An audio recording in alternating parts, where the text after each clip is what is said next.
Welcome to RTV. ప్రస్తుతం తెలుగు రాష్ట్రాలు ఎండలు మండిపడుతున్నాయి. మరి వాతావరణ శాఖ ఏం చెప్తుంది, ఉష్ణోగ్రత ఎంత ఉంది అనే దాని గురించి మనతో పాటు శ్రావణి గారు ఉన్నారు, వారితో మాట్లాడదాం. నమస్తే అండి. నమస్తే అండి. మేడం, ఎండ ఏ విధంగా ఉందండి ఇప్పుడు ఉష్ణోగ్రత? ఇప్పుడు చూసుకున్నట్లయితే గత 2 రోజులుగా ముఖ్యంగా తెలుగు రాష్ట్రాల్లోని దాదాపుగా పొడి వాతావరణంగా ఏర్పడడం వల్ల పూర్తిగా చాలా వరకు ఉష్ణోగ్రతలు పెరుగుతూ వస్తున్నాయి. ముఖ్యంగా రాయలసీమ, తెలంగాణ, అలాగే కోస్తాంధ్ర పరిసర ప్రాంతాల్లో కూడా మనకి ఉష్ణోగ్రతలు అధికంగా నమోదవుతూ వస్తున్నాయి. ముఖ్యంగా తెలంగాణ రాష్ట్రంలో చూసుకున్నట్లయితే మనకి అత్యధికంగా మనకి ఈశాన్య తెలంగాణ జిల్లాల్లోని ఉష్ణోగ్రతలు నమోదవుతున్నాయి. ముఖ్యంగా భద్రాద్రి కొత్తగూడెం, ఖమ్మం, నల్గొండ, సూర్యాపేట పరిసర ప్రాంతాల్లో దాదాపుగా 42 నుంచి 44 డిగ్రీల ఉష్ణోగ్రత నమోదవుతూ వస్తూ ఉన్నాయి.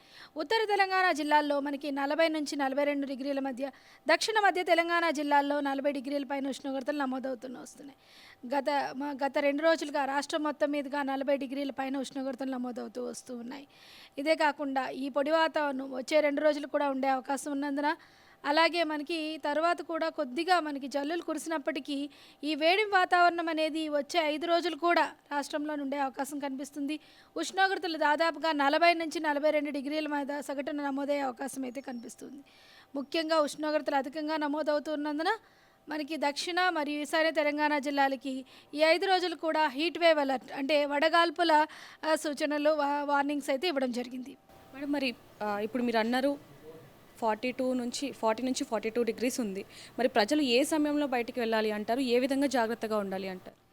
ఇప్పుడు చూసుకున్నట్లయితే మనకి ఈ 2 రోజులు కూడా దక్షిణ తెలంగాణ జిల్లాలైన మహబూబ్ నగర్, నాగర్ కర్నూల్, జోగులాంబ గద్వాల్, వనపర్తి, నల్గొండ, ఈశాన్య తెలంగాణ జిల్లాలైన వనపర్తి, నల్గొండ, సూర్యాపేట, అదేవిధంగా మనకి ఖమ్మం, భద్రాద్రి కొత్తగూడెం, జయశంకర్, భూపాలపల్లి, ములుగు పరిసర ప్రాంతాల్లోని వడగాల్పులు వీచే అవకాశం కూడా ఉంది. అలాగే ఎల్లుండి చూసుకున్నట్లయితే రాష్ట్రం మొత్తం మీదుగా 42 పైన ఉష్ణోగ్రతలు నమోదయ్యే అవకాశం ఉంది.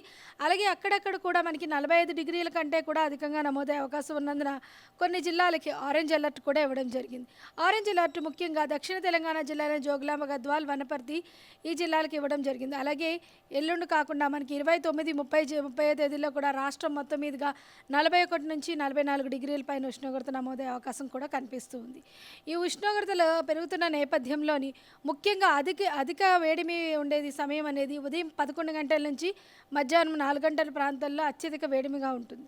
ఈ సమయంలో చాలా వరకు పెద్దలు కానీ, వృద్ధులు కానీ, పిల్లలు కానీ ఎక్కువగా ఆరు బయటన తిరగడం కానీ, ఏదైనా ప్రయాణాలు చేయడం కానీ అనేది, ఎక్కువసేపు ఒక ఎండలో నిలబడడం కానీ అనేది చాలా వరకు మనకి ఈ వడదెబ్బ తగిలే అవకాశాలని ఇస్తుందన్నమాట. సో ఈ సమయంలో ప్రయాణాలు చేయకుండా ఉండడం అనేది చాలా మంచిది. ఒకవేళ అత్యవసరంగా ప్రయాణాలు చేయవలసి వస్తే ఖచ్చితంగా వాటర్ని, ఓఆర్ఎస్ని క్యారీ చేస్తూ ఉండాలి. అలాగే దానికి తగ్గట్టుగా మనకి వడదెబ్బకు తగలకుండా దానికి తగినట్టుగా మజ్జిగ, కొబ్బరి బొండాలు ఇలాంటి సాలిడ్స్ కూడా, కొద్దిగా కార్బోహైడ్రేట్స్ ఉన్న లిక్విడ్స్ తీసుకోవడం వల్ల ఏంటంటే బాడీ డీహైడ్రేషన్ గురి కాకుండా ఉంటుంది. అలాగే వడదెబ్బ నుంచి తగ్గించుకునే వాళ్ళం అవుతాం అన్నమాట. మేడం, మీరు ఇందాక చెప్పడం జరిగింది అక్కడక్కడ వర్షం వచ్చే అవకాశం కూడా ఉందండి. అది ఏ ప్రాంతంలో అండి? మనకి ఎల్లుండి నుంచి ఉత్తర తెలంగాణ జిల్లాల్లో అక్కడక్కడ ఉరుముల మెరుపులతో కూడిన వర్షపాతం నమోదయ్యే అవకాశం ఉంది.